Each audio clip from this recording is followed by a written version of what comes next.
Hi, everyone. George Stern, CEO of Appeal Wizards, and welcome back to the Appeal Wizards podcast. I'm here with one of our awesome case managers, Monica, who's also a former Amazon employee and general Amazon Seller Central expert. Monica, thanks for coming on. Hi, I'm happy to be here. Thanks for having me. We're really excited to have you and to talk about a subject you know really well, which is drop shipping on Amazon. So start us off. Why do some Amazon sellers even like drop shipping? Well, from what I understand, it's really well known. If you look it up, if you Google it, YouTube, just how to sell on Amazon, you're trying to get familiar or you want to start selling on Amazon, you're basically inundated with everything drop shipping. It's the best model, there's tons of YouTube videos, tons of articles. So I think right off the bat, it's the most accessible information that they can find on how to sell on Amazon. So the ease of information that they find. And then once they kind of dig into it a little bit, they see that it's very enticing. They don't have to touch or see the inventory themselves. They're essentially just transferring shipping information and collecting profit. So when you break it all down, and so profitability wise, it's really exciting for people to see like, oh, I can really make quick and fast money with this, and I don't even have to deal with any product. There's a lot of information out there on getting started with this model. So I think because of those two factors, that's definitely why sellers really like drop shipping. Yeah, I mean, how could you argue with the sound of that, right? You could be doing this from a beach somewhere in your laptop. You're just pushing customers through. You don't have to worry about packaging anything or shipping anything. It sounds amazing.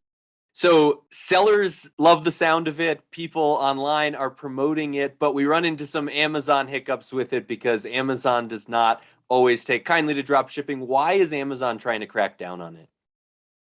Right. Well, when it comes to Amazon, you have to think about their mission statement, what they've built their whole public image on, who they are as a company. They've given themselves the self-title of world's most customer-centric company. So coming from that perspective, when you're looking at Walmart or eBay or Shopify, these other platforms where you can have the same business model, they don't crack down in the same way because they have, different focuses.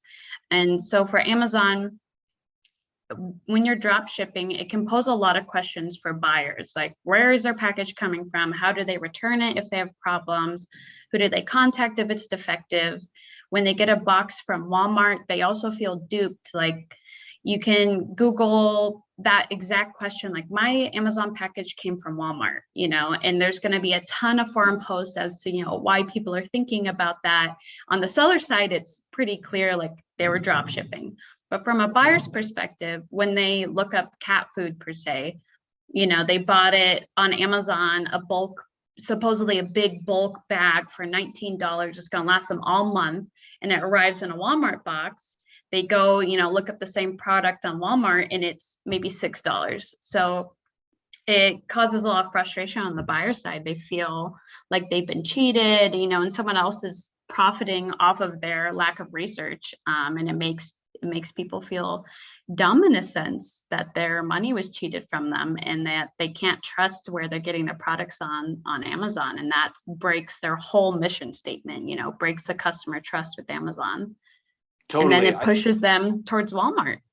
No, I love how you explain that because, right, a company that always wants to put customers first and then you, the drop shipper or the person using drop shipping, are upsetting the customer and driving them to a direct competitor, not going to go over well with Amazon, right? Yeah. They're not going to take kindly to that.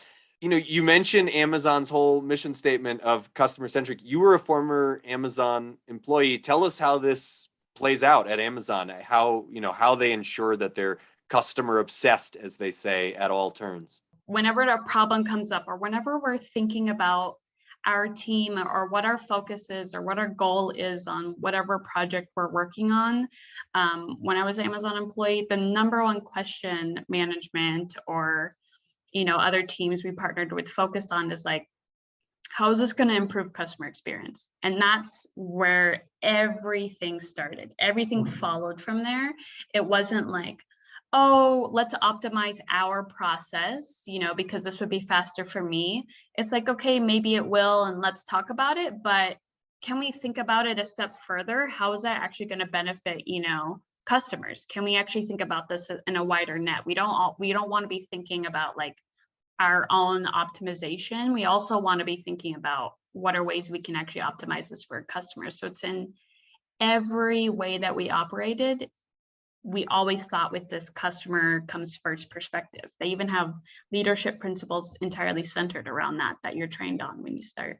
Yeah, and then we see that play out from our perspective, right? Either as the customer, I mean, we get incredible fast service of anything we want in the world at all times, but also in what they then expect of their sellers. And you see that this culture has fully permeated through, and exactly why, as you said, no one's going to want to have the customer be sent to someone else or feeling duped, because that's not good for the customer and the customer experience.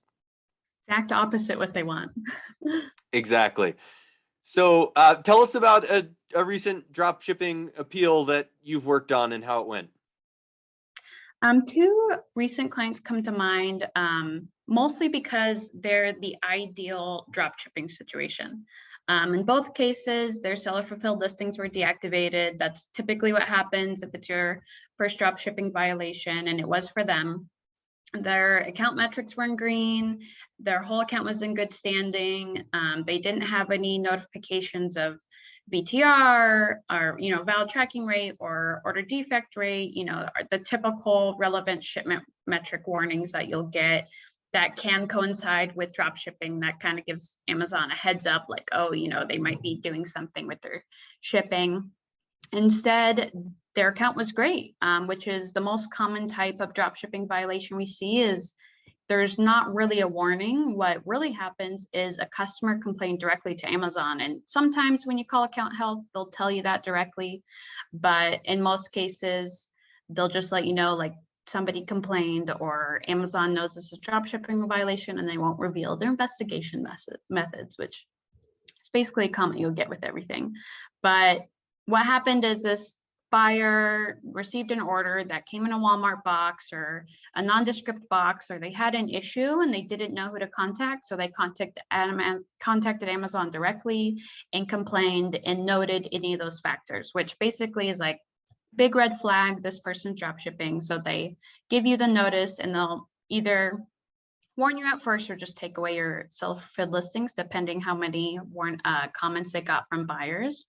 So what happens in that situation is we'll evaluate their account, call Amazon, see what happened, and then we'll come back to the seller, talk to them about their business models, what they can do to kind of fix it, make themselves seller of record. And once we come to kind of an agreement and basically consult them on where they're at, where they stand, and what they can do in the future, we agree to what they can feasibly promise to Amazon. And then since it's their first violation and they're going to commit to those preventative measures, Amazon will reinstate them.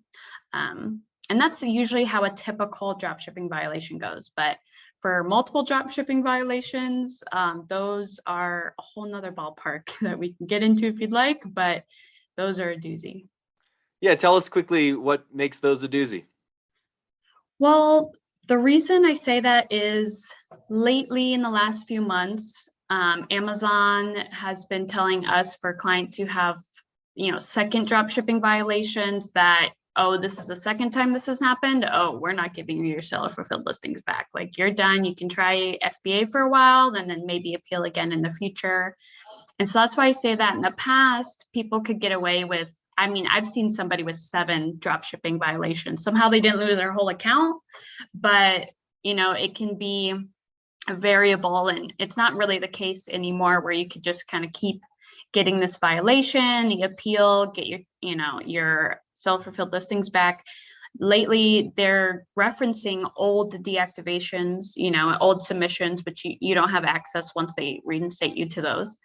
So they're referencing promises you made when you were reinstated previously and asking, why didn't you follow through with those promises? And so now they're really tough on drop shipping violations. And I think it's because they have a method they want you to follow, which we can get into a little bit later. Yeah. So what you're seeing over time as you handle lots and lots of these cases is Amazon definitely starting to crack down harder on drop shipping. Is that right? Oh yeah. Yeah. First time violation, not a big deal. Figure out a way you can make yourself seller of record, really actually commit to making that change. You should be good to go. But if it happens another time, yeah, that's going to be rough to come back from, most likely. And you mentioned that Amazon has alternatives it's trying to push you toward. What are those? So essentially, they actually came out with a blog post recently on their website. We actually did a whole deep dive on this on our website. You can check out our recent blog post about that. But essentially, they've made it possible to drop ship through FBA. And I want to know, it's not exactly drop shipping because, you have to actually buy the product ahead of time and send it to a warehouse. So there's no kind of relying on the market and what's popular on the customer side and just like seeing what sells. That way, there's no loss of, capital gains on your inventory or like stranded inventory or inventory removals that you have to do. So you actually do kind of have to manage your inventory slightly. It doesn't actually come to you, but once you send it to their warehouse, they take care of everything. Your seller of record, there's no getting around that. They take care of all your customer returns, they take care of all customer complaints and messages. So but then you also have to pay those fees, so you're losing kind of half of the whole idea and premise of drop shipping and being totally hands off. But they're giving a path forward on ways that you can do it and not get in trouble for it. Yeah, it is interesting, this post you mentioned, to read it, and it's sort of Amazon acting like they're neutrally describing the costs and benefits of drop shipping, and really the whole thing just reads as like a push toward FBA. It's like, how do we get all sellers to see Yep. FBA as the answer, fulfillment by Amazon? And clearly they do want more sellers using it because it gives them more revenue, but it also gives them more control over the customer experience, which is in the Exactly. end, as you said, what Amazon cares about even more than the revenue itself.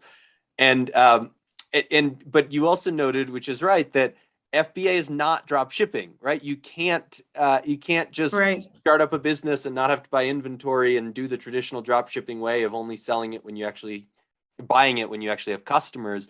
It's you've got to get a bunch of inventory and send it over to Amazon, which is different and harder, and not always what clients want. So, what do you tell clients who want to keep drop shipping even after they've run into problems with Amazon?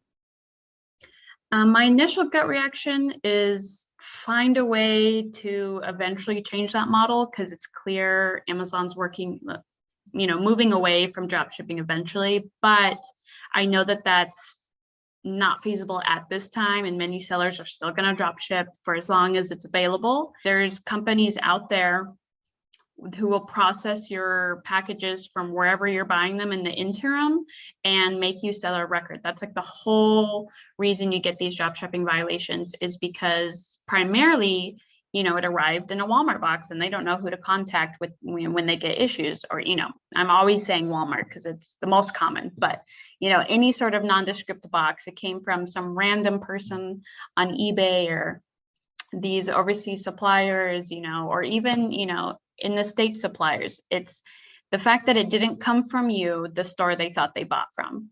So there are ways to get around that, get drop shipping agreements. There are companies, it will eat into your profit margins a little bit, but it's worth it instead of having your whole account gone for months and losing all of those capital gains. For sure. Amazon's policy is very explicit on you must be seller of record. So if you can't be seller of record, this is what you were saying at the beginning, we're trying to advise shippers or our clients, our sellers, to move to a different business model that works on Amazon, because they're going to crack down on it. And as you said, they're cracking down on it even harder these days, not giving people second, third, fourth chances. You basically get one. Yeah, essentially, it's what we're seeing. Yeah, Monica, thank you so much for sharing all this drop Course. shipping knowledge with everyone. We want to encourage clients who have any drop shipping questions, drop shipping issues, reach out to us. We're happy to help you work through those. Monica and her colleagues do this every day with lots of different Amazon Seller Central clients. So let us know if we can help you navigate the ever-changing rules of the Amazon marketplace and stay online and selling and keep your store up and running with whichever business model you choose. We want to support you in doing that. Check us out at appealwizards.com.